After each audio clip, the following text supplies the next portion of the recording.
Xin chào mọi người và chào mừng quay trở lại với một câu chuyện No Sleep nữa. Hôm nay sẽ là một câu chuyện khá là hay liên quan tới tận thế, zombie đồ các thứ á. Mình có tạo một cái hội nhóm trên Facebook, mọi người có thể chia sẻ những câu chuyện lại của mình hay là giao lưu với nhau. Cũng là nơi mình đăng những câu chuyện mà nó vi phạm quy tắc của YouTube ấy lên đấy. Nếu thích thì mong các bạn có thể tham gia chung với mình. Nhóm mới lập thôi nên chưa có gì đâu, nhưng mà trước khi bắt đầu video này, mong các bạn có thể like và đăng ký kênh ủng hộ mình nữa. Không dài dòng nha, bắt đầu thôi nào. Hàng xóm của tôi đã cắt cỏ liên tục trong suốt 12 tiếng đồng hồ. Mọi chuyện bắt đầu vào lúc 4 giờ 43 phút sáng. Tiếng ồn bên ngoài kia khiến tôi thức giấc. Nghe như thể có một chiếc xe tải khổng lồ nào đó đang rồ ga vậy, ngay trong phòng ngủ của chúng tôi.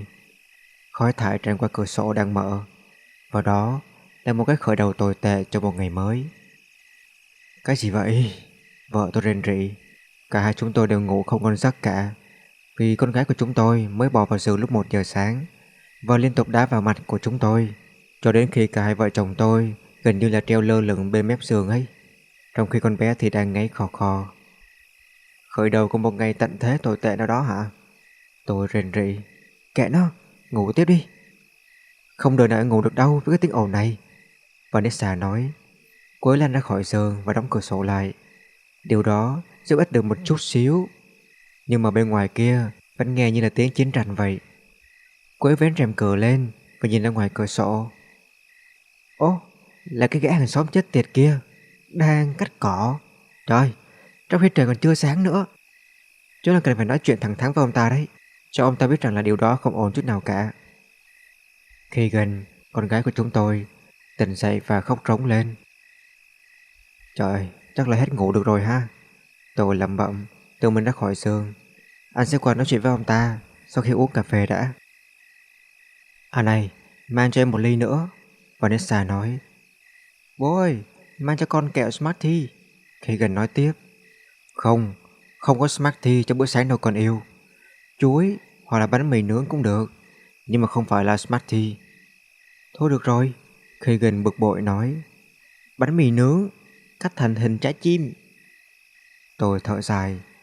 Đây thực sự là điều cuối cùng tôi muốn làm lúc 4 giờ 45 phút sáng thứ Bảy. Pha cà phê và cắt bánh mì nướng nữa thành hình động vật, thay vì chỉ nước miếng trong giấc mơ của mình và mơ về một thế giới dịu dàng hơn chẳng hạn. Tôi vào bếp, bắt đầu pha cà phê và nướng bánh mì nữa, rồi nhìn ra ngoài cửa sổ kia trong phòng khách. Quả nhiên, ông Limsky đang cắt cái bãi cỏ chết tiệt của mình, còn mặc cái áo choàng tắm chết tiệt nào đó nữa. Đây thật sự là một điều mà tôi không hề muốn làm chút nào cả. Tranh cãi với ông ta về chuyện này, hoặc là thực sự nói chuyện với ông ta về bất cứ điều gì nào đó, hoặc là một cái vẫy tay thân thiện và một câu chào hàng xóm. Đến lúc tôi đủ tỉnh táo để suy nghĩ mạch lạc thì đã gần 6 giờ sáng rồi, và tôi đã uống 4 tách cà phê. Ông Limsky vẫn tiếp tục cắt cỏ. Điều này thực sự là kỳ lạ, vì sân nhà của ông ta không lớn cho lắm. Lẽ ra chỉ mất khoảng 40 phút thôi để cắt cỏ, nhưng mà hiện tại đã là 1 tiếng 15 phút rồi, và ông ta vẫn tiếp tục cắt. Tôi mặc quần áo vào và lảo đảo bước ra ngoài. Tôi đi qua sân nhà mình và nhận thấy rằng nó cũng cần được cắt cỏ nữa. Có lẽ tôi sẽ nói với ông ta rằng nếu ông ta cắt cỏ cho nhà tôi và hứa là sẽ không bao giờ bắt đầu sớm như vậy nữa, tôi sẽ bỏ qua chuyện này. Nhưng mà tôi biết rằng tôi không làm như vậy đâu. Vì sao tôi là một kẻ hèn nhát. Khi tôi đến gần hơn, tôi quan sát một cách khó hiểu rằng bãi cỏ của ông ta đã cắt xong rồi. Ông ta đang cắt lại lần thứ 2 nữa. Tôi đi đến ranh giới đất của hai chúng tôi, được phân biệt bởi sự tương phản giữa cỏ đã cắt và cỏ chưa cắt, và bắt đầu vẫy tay trong không trung cho ông Limsky chú ý đến tôi. Ông ta không bao giờ làm như vậy.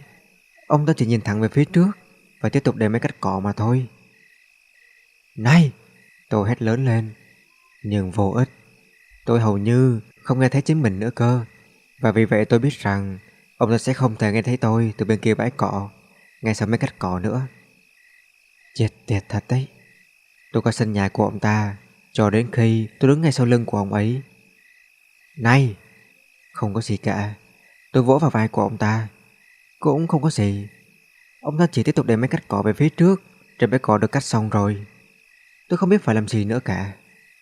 Tôi đoán là tôi sẽ tìm gặp ông ta sau khi ông ta hoàn thành rồi. Ông ta hiện tại đang trong một trạng thái tập trung cao độ.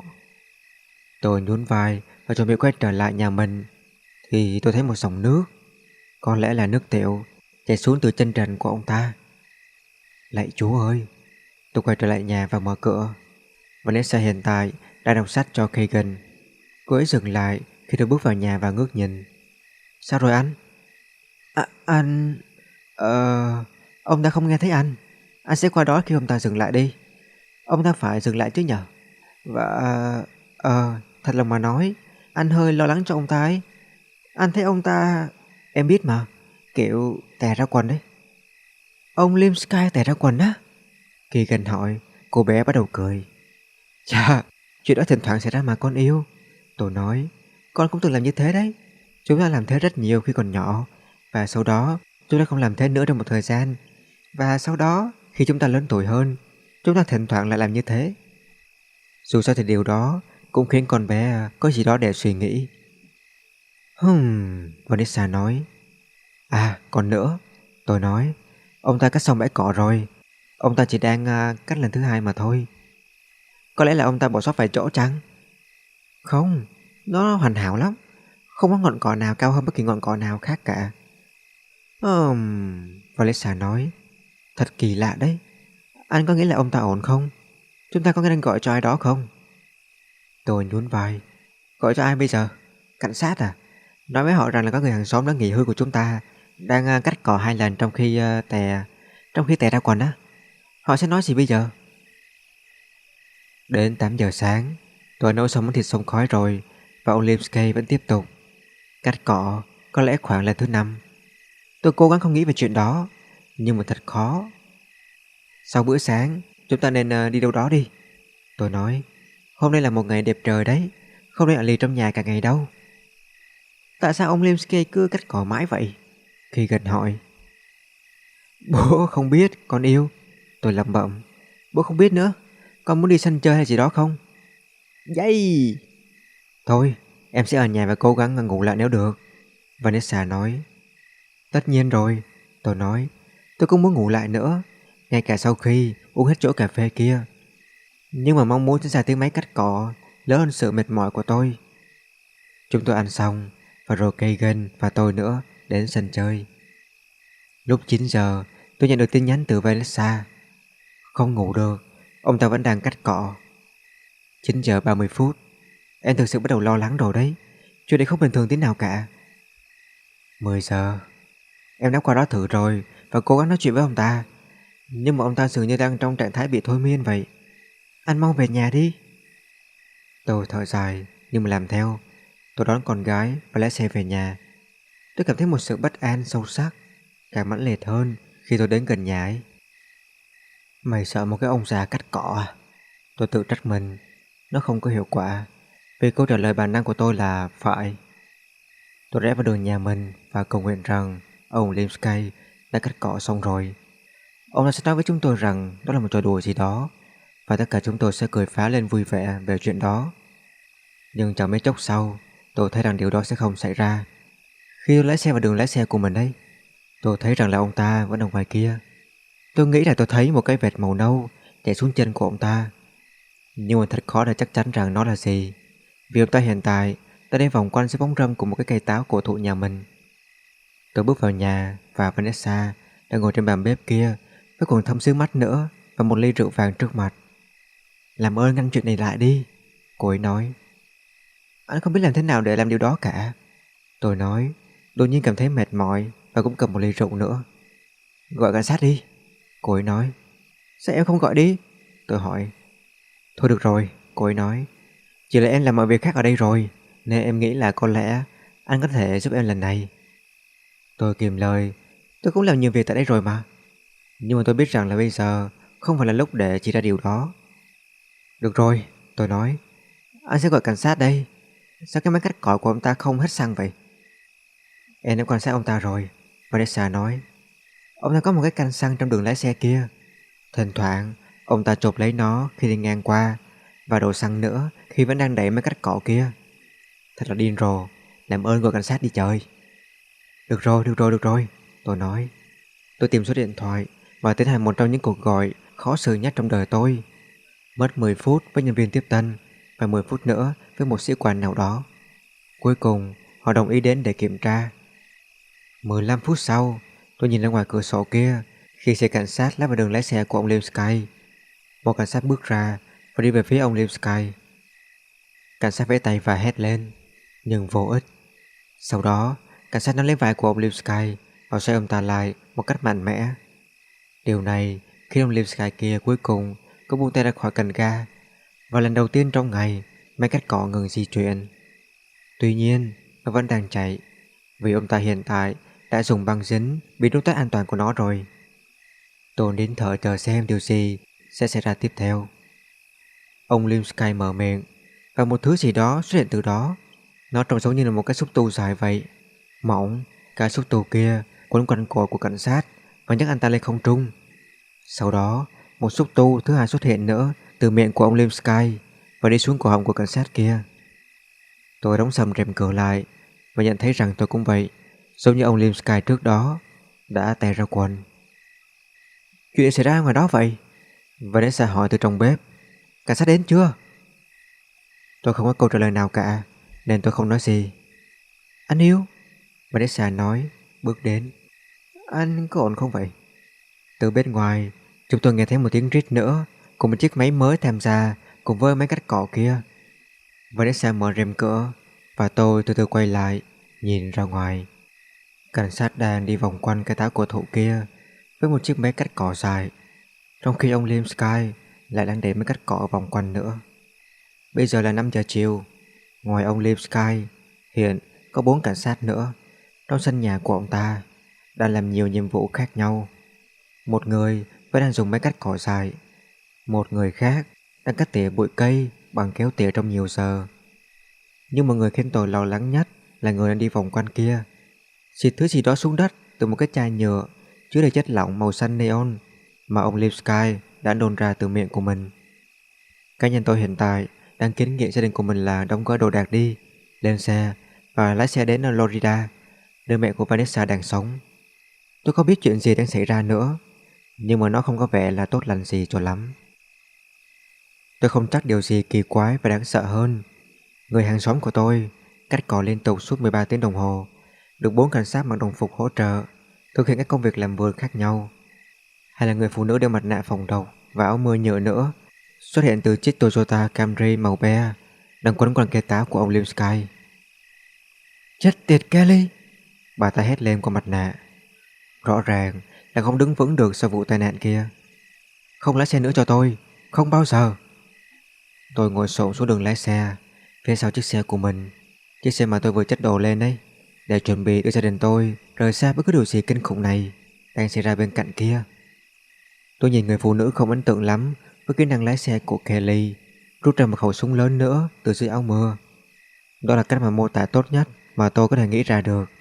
Nhưng nhìn kỹ lại thì nó giống như là một khẩu súng chết tiệt nào đó vậy. Người phụ nữ kia chỉ khẩu súng vào ông Limsky và bóp cò.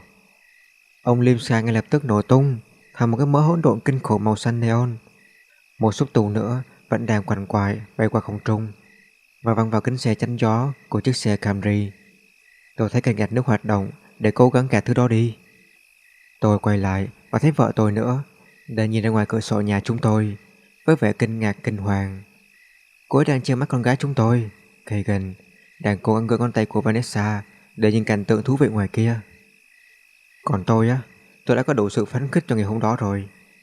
Tôi không biết người phụ nữ kia đang cầm súng đó là ai cả, nhưng tôi biết rằng là bà ta có một khẩu súng, và tôi có nghĩ ra cách để đưa gia đình tôi ra khỏi đó mà không thu hút sự chú ý của ai cả. Người phụ nữ kia quay khẩu súng của mình lại lần lượt về phía 4 cảnh sát và nhanh chóng biến họ thành 4 cục nhầy nhụa màu xanh neon. Nếu tôi có thể quay trở lại bên trong nhà mà bà ta không chú ý đến ấy, chúng tôi có thể trốn ra khỏi cửa sau và gọi Uber nữa rời khỏi thành phố. Không quan trọng là đi đâu cả, chỉ cần một nơi nào đó thật xa mà thôi. Anh kia! Người phụ nữ hét lên.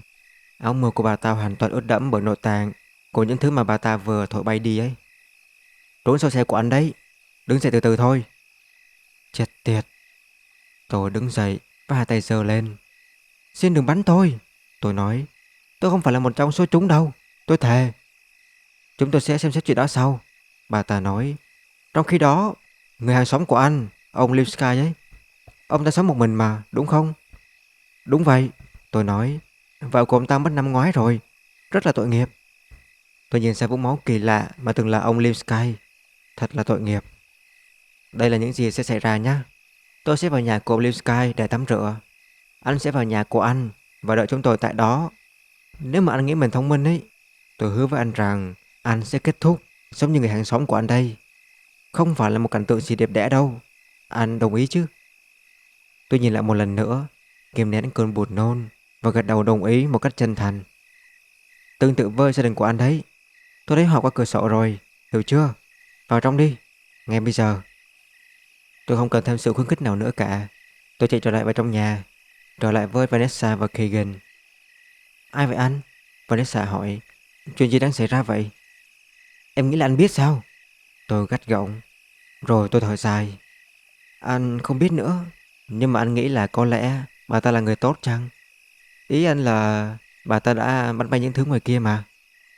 Nếu như ông Limsky là người tốt thì sao? Keegan hỏi. Nếu như không có ai trong họ là người tốt thì sao? Vanessa hỏi. Anh không biết. Tôi nói. Anh không biết nữa. Nhưng mà anh nghĩ là chúng ta phải nắm lấy cơ hội đó. Nếu bà ta là người xấu ấy, thì chúng ta cũng gặp rắc rối thôi, dù làm gì đi nữa. Anh nghĩ vậy. Vì vậy ấy, anh nghĩ là chúng ta chỉ cần phải suy nghĩ tích cực hơn về chuyện này và hy vọng rằng bà ta là người tốt. Suy nghĩ tích cực? Vanessa nói. Suy nghĩ tích cực á? Sao chúng ta không suy nghĩ về sự sống còn đi? Tôi nghiến răng. Đó là những gì mà anh đang nói mà em yêu. Anh nghĩ rằng cơ hội sống sót tốt nhất của chúng ta là ở yên tại đây và nói chuyện tử tế với người phụ nữ đeo mặt nạ phòng độc kia. Sự sống còn là gì vậy mẹ? Keegan hỏi. Đó là những gì mà tất cả chúng ta đang cố làm đây con yêu. Tôi sẽ thích hàng ngày và không ai trong chúng ta cuối cùng sẽ thành công cả. Gì cơ? Nghĩa là cố gắng để không chết đấy. Tôi nói. Chúng ta sẽ chết sao? Một ngày nào đó thôi con yêu. Một ngày nào đó rất là xa. Tất nhiên tôi không chắc gì về điều đó cả. Nhưng tôi có thể nói gì khác bây giờ. Này, con muốn xem thêm một clip không? Kháo phiết chẳng hạn. Vâng ạ, Keegan nói. Tôi bật một tập phim rồi đi vào bếp, nơi mà Vanessa ta đi lòng vòng tại đó. Anh có chắc về chuyện này không? Cô ấy hỏi. Đợi họ đến tìm chúng ta ấy. Không, tôi nói. Được rồi, cô ấy nói. Em tin anh và em yêu anh nữa. Anh cũng yêu em, tôi nói. Chúng tôi đợi. 20 phút sau, tôi thấy họ đến gần nhà tôi. Có hai người phụ nữ và một người đàn ông nữa. Mỗi người đều đeo mặt nạ phòng độc cả. Người phụ nữ đi đầu kia vẫn cầm khẩu súng, nhưng mà bà ta đã lau sạch chất lỏng màu xanh trên người và mặc một số quần áo của ông Limsky. Tôi gặp họ ở cửa. Có ai trong số các người đã tiếp xúc với bất kỳ ai trong số họ không? Người phụ nữ đi đầu tiên hỏi. Không, tôi nói. Đó là một lời nói dối. Tôi đã đến sau ông Limsky và vỗ vai của ông ta. Vanessa nữa cũng đã tiếp cận ông ta.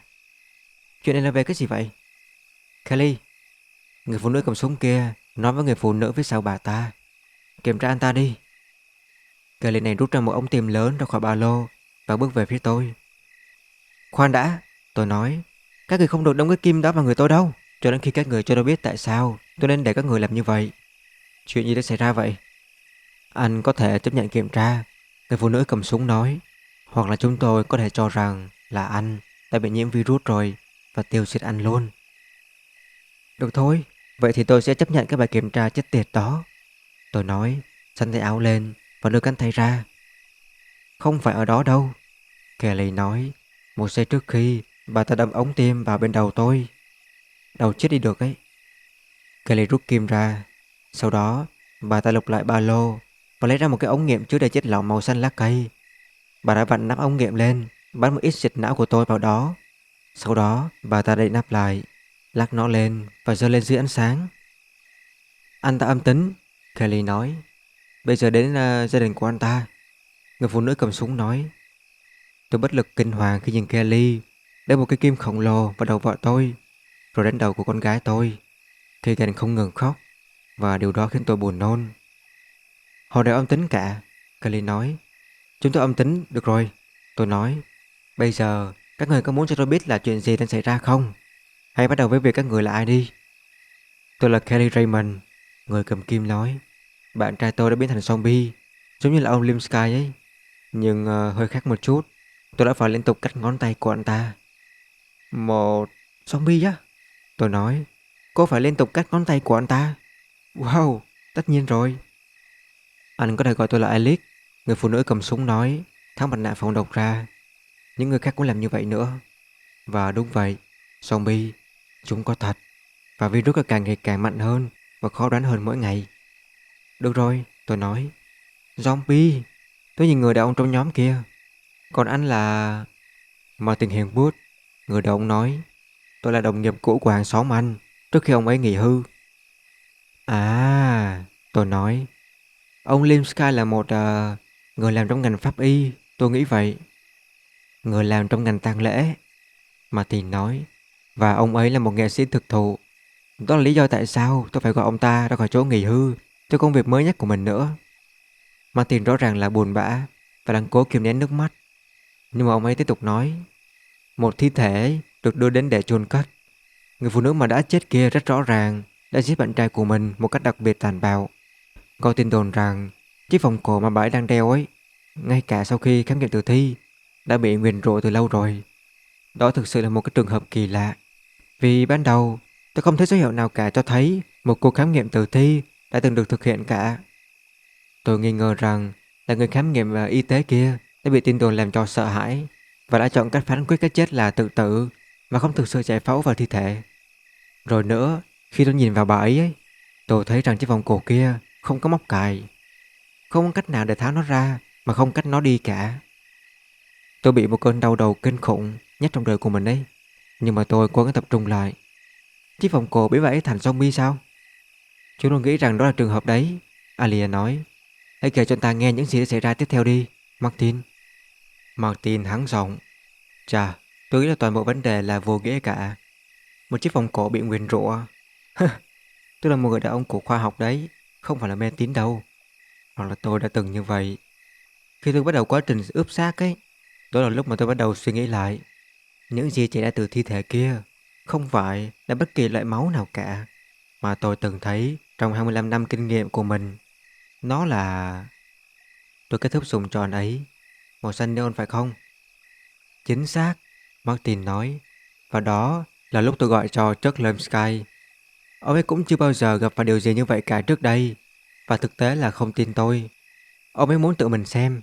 Vì vậy ông ấy đến và tôi cho ông ấy xem thi thể. Giống như tôi vậy, ông ấy vừa bị mê hoặc vừa bối rối. Ông ấy muốn dành một chút thời gian nữa với thi thể. Vì vậy tôi đi lấy bánh mì kẹp thịt cho chúng tôi. Khi tôi quay lại, Chuck đã đứng trong nhà xác, nhòi giọt chất nhờn màu xanh. Và thi thể kia đã biến mất rồi. Chuyện gì xảy ra vậy? Tôi hỏi. Nó nổ tung lên. Ông ấy nói. Thi thể vừa nổ tung lên. Tôi phải về nhà tắm rửa. Nhưng mà tôi sẽ quay trở lại ngay. Tôi chưa bao giờ thấy điều gì như thế này cả. Ông ấy rời đi. Và đó là lần cuối cùng tôi nhìn thấy ông ấy. Cho đến... Martin im lặng và bật khóc. Chúng tôi đã bắt kịp Martin ngay sau đó, Alia nói. Chúng tôi đã nghe về vụ của cô gái đeo vòng cổ kia và nghĩ rằng vụ này có mùi zombie nồng nặc.